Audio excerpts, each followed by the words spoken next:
प्यारे दोस्तों, आज आप सभी के लिए एक अल्लाह के वली और एक आले रसूल की ज़िंदा करामत के हवाले से ऐसा वाक़या लेकर आया हूँ जिसको सुनने के बाद यकीनन आपका दिल तड़प जाएगा। तो मेरे प्यारे मुसलमान भाइयों, ये हम सभी जानते हैं कि जो अल्लाह के महबूब बंदे होते हैं वो सिर्फ़ और सिर्फ अल्लाह की रज़ा के लिए काम करते हैं, यानी वही काम करते हैं जिसमें अल्लाह की रज़ा शामिल हो। हम सभी जानते हैं कि जो मालिक बिन दीनार हैं वो अल्लाह के एक वली हैं, अल्लाह के महबूब ख़ास बंदों में शुमार होते हैं। तो मैं आप सभी को बता दूं कि एक मर्तबा मालिक बिन दीनार एक जंगल से गुज़र रहे थे। तभी उसी घने जंगल के अंदर उन्हें एक बच्चा नज़र आता है जो निहायत ही खूबसूरत था और उसके चेहरे पर प्यारे आका का नूर झलक रहा था। यानी उस बच्चे का चेहरा जो था वो चाँद की तरह रोशन था और वो आले रसूल थे। तो मेरे प्यारे मुसलमान भाइयों, इस मंज़र को देखने के बाद मालिक बिन दीनार जो थे वो ये सोचने लगे कि चलो मैं इस बच्चे को सलाम कर लेता हूँ। लेकिन तभी ख्याल आया कि ये तो अभी छोटा सा बच्चा है, इसे क्या सलाम करूँ।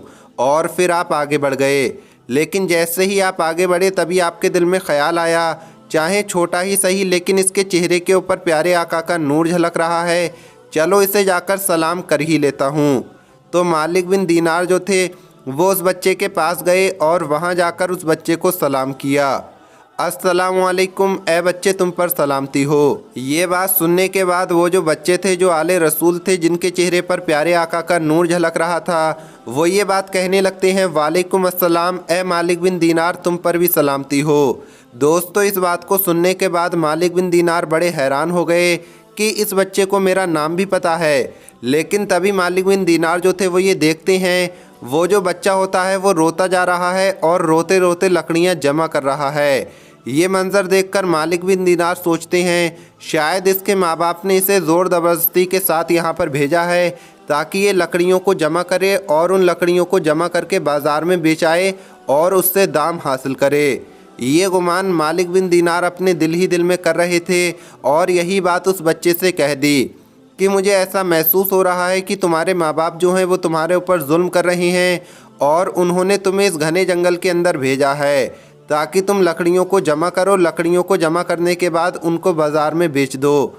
दोस्तों, इतना सुनना था उनको जलाल आ गया। वो जो बच्चे थे वो ये बात कहने लगे कि खबरदार, मेरे माँ बाप के बारे में कुछ भी मत कहना, मेरे माँ बाप के बारे में कोई गलत गुमानी मत करना, क्योंकि मैं अपने माँ बाप की सहूलत के लिए यहाँ पर आया हूँ। मैं उनके काम को आसान करने के लिए यहाँ पर आया हूँ।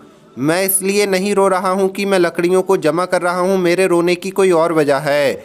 इस बात के ऊपर मालिक बिन दीनार ये बात कहने लगते हैं कि बताओ तुम क्यों रो रहे हो।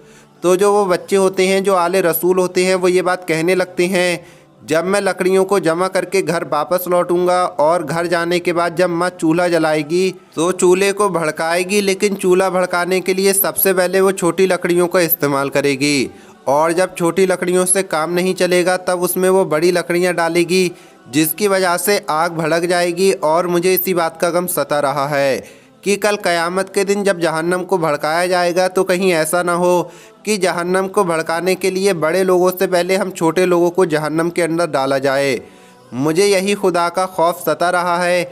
इस बात को सुनने के बाद मालिक बिन दीनार जो थे वो बड़े हैरान हुए और सोचने लगे कि ये बच्चा इतना छोटा है लेकिन इसके दिल के अंदर अल्लाह का खौफ किस तरीके से है। इस चीज़ को देखकर बड़ी हैरानी होती है। मेरे प्यारे मुसलमान भाइयों, इतना ही सुनना था कि मालिक बिन दीनार ये बात कहने लगे कि बेटा, मुझे नहीं मालूम था कि तुम्हारे रोने की क्या वजह है। मैं तो यूं ही गुमान कर रहा था। मुझे तो ये महसूस हो रहा था कि तुम्हारे माँ बाप ने ज़बरदस्ती तुम्हें यहाँ पर भेजा है, लेकिन बात तो कुछ और है। मेरे प्यारे मुसलमान भाइयों, जब मालिक बिन दीनार को जब ये बात मालूम पड़ गई कि ये जो बच्चा है ये कोई आम बच्चे नहीं हैं, यानी बहुत पहुँची हुई शख्सियत है, इनका मकाम बहुत ऊँचा है, तो मालिक बिन दीनार कहने लगे, मेरे भी कुछ सवालात हैं, अगर आप उसके जवाब दे दें तो मेरे लिए बड़ी आसानी हो जाएगी, मुझे मेरे मसलों का हल मिल जाएगा, मेरे मसाइल हल हो जाएंगे। तो वो बच्चा कहने लगा, वो आले रसूल कहने लगे, पूछिए क्या पूछना चाहते हो। इस पर मालिक बिन दीनार कहने लगे कि नफ्स और दिल के अंदर क्या फ़र्क है। तो उन छोटे बच्चे ने कहा कि मालिक बिन दीनार, जब तुम यहाँ से गुज़र रहे थे, जब तुम्हारे दिल के अंदर ये ख्याल आया कि ये तो छोटा सा बच्चा है, मैं इससे क्या सलाम करूँ, और जब आप आगे बढ़ गए थे तो ये जो बात थी ये तुम्हारा नफ्स कह रहा था। लेकिन जब कुछ दूर चलने के बाद तुम्हारे दिल में ख्याल आया नहीं चलो सलाम कर ही लेता हूँ, क्योंकि इस बच्चे के चेहरे पर हुजूर पाक सल्लल्लाहु ताला अलैहि वसल्लम का नूर झलक रहा है, ये आले रसूल हैं। और जैसे ही तुम वापस आए और तुमने आकर मुझे सलाम किया तो ये जो बात थी ये तुम्हारा दिल कह रहा था। यानी पहले जो बात थी वो तुम्हारा नफ्स कह रहा था और दोबारा जो सलाम के लिए बोला गया वो तुम्हारा दिल कह रहा था। ये बात सुनकर मालिक बिन दीनार जो थे वो तड़प जाते हैं और बेसाख्ता पूछ लेते हैं कि बेटा तुम्हारा नाम क्या है। तो वो जो छोटे बच्चे होते हैं उनकी उम्र कम होती है, वो कहते हैं मेरा ही नाम जाफ़र सादिक है, यानी आप ही हज़रत इमाम जाफ़र सादिक अलैहिस्सलाम हैं और आप आले रसूल हैं, रसूल अल्लाह की औलाद में से हैं, बीवी फ़ातिमा की औलाद में से हैं। तो मेरे प्यारे मुसलमान भाइयों, ये है अल्लाह वालों की शान, ये है आले रसूल की शान। यकीनन दिल की कैफियत को वो जानते हैं कि किसके दिल के अंदर क्या चल रहा है। और ऐसे वाक्य सुनकर, ऐसी करामात देखकर हमारे दिल से निकल उठता है कि तेरी नस्ल पाक में तो है बच्चा बच्चा नूर का, तू है ऐने नूर तेरा सब घराना नूर का।